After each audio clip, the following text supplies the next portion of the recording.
अभी कुछ दिन पहले जो राज समाजिक चैनल है इस पर मैंने एक पॉडकास्ट देखा जो कि बेसिकली फूड से रिलेटेड था, जिसमें हेमंत सिंगला जो कि बेसिकली एक फूड परमा चैनल भी चलाते हैं। देखिए बेसिकली हम अपने चैनल पर फूड से रिलेटेड कोई बातें नहीं करते हैं, पर इस वीडियो में फूड के ऊपर बात नहीं है, बात है फूड कंपनी की डर्टी मार्केटिंग स्ट्रेटेजी के ऊपर। और इस वीडियो को देखते वक्त आपको लगेगा कि ये बातें तो आपको पता है, पर हर वीडियो में कुछ ना कुछ नया जरूर सीखने को मिलेगा, आप तो बने रहिए। अब जो हेमंत सिंगला है उनकी एक बात मुझे बहुत अच्छी लगी, उन्हें सिगरेट और टबैको कंपनी से कोई गिला शिकवा नहीं है। क्यों? क्योंकि सिगरेट और टबैको कंपनी ने बिल्कुल साफ साफ अपने प्रोडक्ट में बड़े अक्षरों में लिखा हुआ है, cigarette and tobacco is injurious for health, यानी कि इनका सेवन हानिकारक है आपके सेहत के लिए। आप सिगरेट पीना नहीं पीना वो तो एक समझदार इंसान के अपने ऊपर है। बेसिकली देखा जाए तो यहाँ पर कोई फॉल्स मार्केटिंग नहीं है और ना ही किसी को मिसलीड किया जा रहा है। इसके अलावा कुछ फूड कंपनी है जैसे कि नेस्ले, कैडबरी, कोक, ये हमेशा से ही फॉल्स मार्केटिंग करती रही है और अपने जो कस्टमर है उन्हें गुमराह करती रही है। बोर्नविटा जो हमेशा से ये दावा करती रही है कि उनके प्रोडक्ट पीने से टोलर, स्ट्रोंगर और शार्पर आप हो जाओगे, यानी कि आपके बच्चे, पर उनके प्रोडक्ट में ऐसा कुछ नहीं है जिससे आपके बच्चे की ये तीनों ही चीज इफेक्टिव हो, क्योंकि इस प्रोडक्ट में फूल और शुगर कूट के भरा हुआ है। आप देखिए बेसिकली क्या है, ये प्रोडक्ट बने हैं बच्चों के लिए और माँ बाप एक बार तो अपने ऊपर तो रिस्क ले सकते हैं पर बच्चों के ऊपर बिल्कुल भी नहीं। बोर्नविटा जिसमें टोटली शुगर है, और ऐसा नहीं है सिर्फ बोर्नविटा के अलावा दूसरे जो प्रोडक्ट है जैसे कि हॉर्लिक्स, बूस्ट, वो भी इन्हीं की कैटेगरी में है, वो कुछ अलग नहीं है। और ये ऐसे प्रोडक्ट है कोई भी पेरेंट्स अपने बच्चे को दिन में 2 से 3 बार देता है, और कई बार तो ऐसा होता है कि इसका टेस्ट अच्छा होता है तो बच्चे खुद ही निकाल के 1-2 चम्मच वैसे ही खा जाते हैं बिना दूध के भी।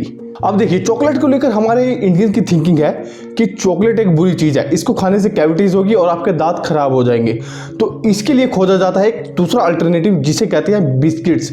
और बिस्किट भी देखिए 2 तरह के होते हैं, एक चॉकलेट बिस्किट यानी कि जो बिल्कुल ही कहीं भी किसी भी तरह से ये मार्केटिंग नहीं करते कि उनके बिस्किट हेल्दी हैं, जैसे कि bourbon, hide and six, Oreo. पर दूसरी तरफ कुछ ऐसे बिस्किट होते हैं जो आपको हेल्थ को इफेक्ट करते हैं, यानी कि बेसिकली उनका मेन मकसद आपके हेल्थ को अच्छा बनाना है, जैसे कि ब्रिटानिया गुड डे बिस्किट जिसमें कैसू और एमल्ड को यानी कि काजू और बादाम को हाईलाइट किया गया है कि ये इनके बिस्कुट में सबसे ज्यादा है। अब आपको एक पॉइंट की बात बताता हूं, इस बिस्कुट में 1.9% से भी कम ये दोनों चीजें मौजूद हैं। इस बिस्किट में 1.4% एमल्ड और 0.4% कैसू मौजूद है सिर्फ। जबकि अगर आप पैक को पढ़ते हो तो इस बिस्किट में साफ मेंशन किया गया है कि इसमें 70% मैदा मौजूद है। अब कुछ बिस्किट्स है जो मार्केट में मौजूद है वो होल व्हीट को रिप्रेजेंट करते हैं, मतलब कि उनका बिस्किट टोटली व्हीट से बना हुआ है, पर ये भी सच नहीं है। होल व्हीट बिस्कुट में 52% मैदा और 90% व्हीट होता है। ऐसा ही कुछ नमकीन के साथ भी है। नमकीन कंपनी अपने प्रोडक्ट को रिप्रेजेंट करती है कि उनके नमकीन में किसी भी तरह का पाम ऑयल नहीं है, पर ऐसा कोई नमकीन है ही नहीं जिसमें पाम ऑयल ना हो, यानी कि हर एक में कुछ ना कुछ क्वांटिटी में आपको पाम ऑयल देखने को जरूर मिलेगा। मैगी तो आप सबने खाई होगी, जाहिर सी बात है, शायद ही कोई ऐसा पर्सन होगा जिसने आज की डेट में मैगी ना खाई हो। और मैगी का स्लोगन क्या है? टेस्ट भी हेल्थ भी। तो भाई मेरे एक बात बताओ, मैदा खाने से कब से हेल्थ बनने लग गई? तो देखिए मैदा खाने से हेल्थ नहीं बनती, तो दैट्स वाई लोग यहाँ पर शिफ्ट करते हैं आटा मैगी की तरफ। अब देखिए आटा मैगी को रिप्रेजेंट किया जाता है कि इसमें 3 रोटी के फाइबर हैं और एक ह्यूमन बॉडी को according to government rules 30 gram fibre की डेली जरूरत होती है। और मैगी जहां पर ये रिप्रेजेंट करती है कि इनके नूडल्स में 3 रोटी जितने फाइबर हैं, तो बता दो कि मैगी के एक पैकेट में 4.5 ग्राम फाइबर मौजूद है।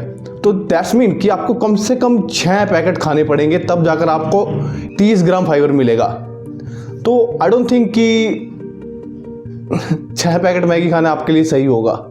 और दूसरी तरफ ये रोटी के कंपैरिजन में आपको महंगा ही पड़ जाएगा, क्योंकि as compare to simple Maggi जो आटा मैगी और लिटिल बिट महंगी भी आती है। अब देखिए आटा मैगी में 80% आटा है, इट डजंट मीन कि आप उसे खाते रहें। हाँ कभी कभार चल सकता है, जब भी आप कहीं पिकनिक पर हो या कहीं बाहर हो तो ऐसी सिचुएशन में आप जरूर बनाइए उसे जब कोई ऑप्शन मौजूद ना हो। पर इसका मतलब ये नहीं है कि मैगी कभी भी रोटी को रिप्लेस कर सकती है, वो कभी नहीं कर सकती। और ये है किसान फ्रेश टमाटो केचप। यहाँ पर देखिए, यहाँ पर हम सोच रहे होंगे कि इसमें फ्रेश टमाटो यूज किया गया है, जबकि इनके प्रोडक्ट पर बिल्कुल साफ मेंशन है कि फ्रेश टमाटो किसान का एक ट्रेडमार्क है, एक ब्रांड है, मतलब कि एक नाम है इनके प्रोडक्ट का, और ये सिर्फ इसी को रिप्रेजेंट करता है और इससे ज़्यादा और कुछ नहीं।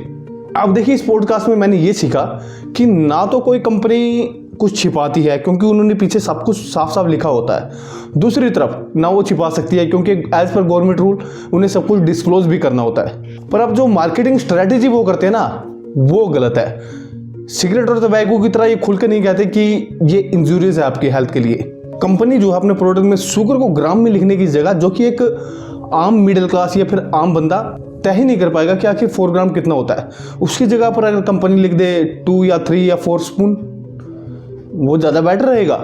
दूसरी तरफ कंपनी शुगर के अल्टरनेटिव नेम को तलाशती है कि इसका अल्टरनेटिव नाम क्या हो सकता है ताकि कंज्यूमर को पढ़ने में दिक्कत आए। फाइनल वर्डिक्ट ये है, 25 से 50 रुपए में अगर आप एक हेल्दी चीज़ खोज रहे हो तो सबसे बड़ी गलती है आपकी।